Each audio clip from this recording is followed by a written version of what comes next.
I'm just gonna cut to the chase. I completed the RB Battles Season 3 finale event. This is the most stupidly hard Roblox event I have ever played. Oh, but the event can't be that hard, right, Starzone? You're wrong. First of all, you have to complete certain challenges in 12 different Roblox games, find 3 extremely hidden bits, turn them into tools, activate them, find the secret power pack, and only then will you be able to access the final battle. Okay, so how do you complete the final battle? While you're in the subway, there are numbers flying past you that you probably wouldn't notice. You have to enter these numbers in a keypad. Then you gotta go to the back of the subway and then get a key card. Go to the front of the subway and play this minigame in order to reroute the autopilot. Then, you have to hop off of the subway in order to get to the construction area. Keep in mind, you have to do everything that I said perfectly, or else you go back to the start of the subway segment. Then you have to possess this robot like you're in Mario Odyssey, and then break one of those wooden crates in your path. Then, you gotta do this puzzle with another robot, make it to the end, and then do a leap of faith with your jetpack over to the turret. Another minigame later, and you can finally proceed. Climb your way through the pyramid while avoiding the objects that are exploding in your face, and boom! Now you're in the server room. Suddenly this game turns from an action platformer game to a stealth game. And if you touch any of the yellow lights, or if you die at any point before, screw you, you go back to the subway. This was the part where I quit for the day. After all, I didn't even know what to do beyond that point. So I went ahead, quit the game, did something else for the rest of my day, and then woke up the next morning. I wake up the next morning to try again, and I kid you not, the raw footage for this is 3 hours and 30 minutes long. The good news is that they heavily nerfed the game, allowing actually for us to see the entire hitbox of the spotlights, adding tons more checkpoints and more. And that gave me the determination to finally end this. After going through the stealth corridor 4 times in a row, I finally made it out of the server room. Your reward? A 45-minute puzzle section where if you die, you have to restart the entire puzzle. Incredible gameplay.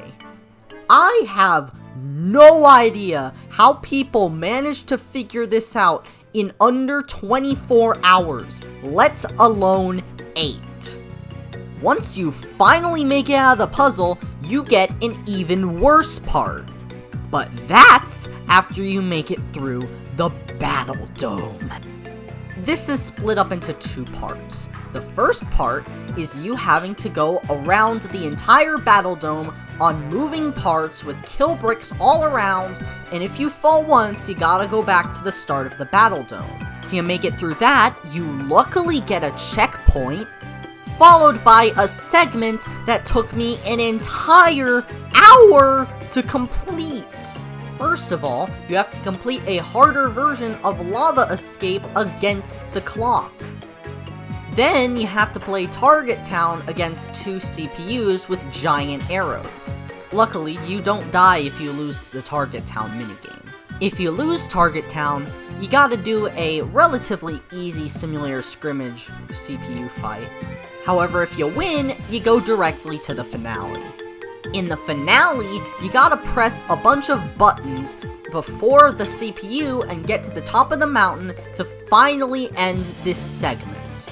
Oh yeah, I forgot to mention, if you die once during this, you go back to Lava Escape.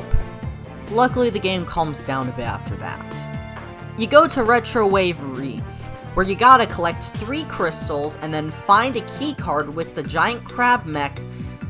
You're technically on a time limit, but considering how there's a checkpoint right there, they're not really that high stakes. Alongside that, the keycard location's always the same.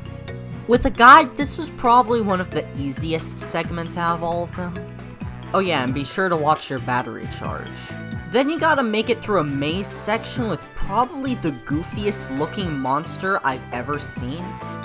Then you're at the final boss fight. This section took me around half an hour to complete.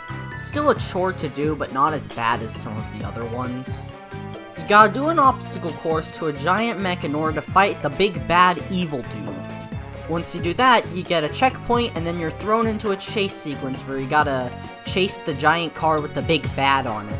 You gotta throw bombs in order to erase the force field guarding him, and then you fight him one-on-one on the giant hover car. Once you do that, congratulations, you just won RB Battles. You get thrown into a neat little scene where you go through all of the games that you had to earn badges from, which I have to admit, it looks really cool. It really brings me nostalgia from like a month ago. A nostalgia from making like 20 videos on this game and going through every single experience that these cooperating developers had put up for us.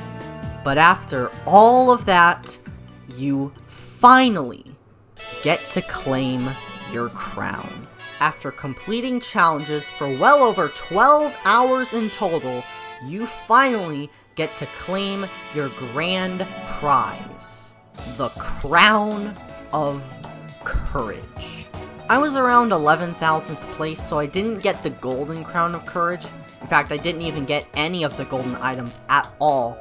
But after all of what I had just went through, I was happy to even complete the event. After all of the trials and tribulations that I had to put up with, I finally won. I had skipped breakfast just to do this first thing in the morning. In total, it took me 5 hours to complete this, if you count the failed attempt and the live stream that I did. I had now done this 2 times. The first time was in Season 2 when I was around 12 years old, and now the second time was this stupidly hard season. Now, would I do it again? Maybe next year.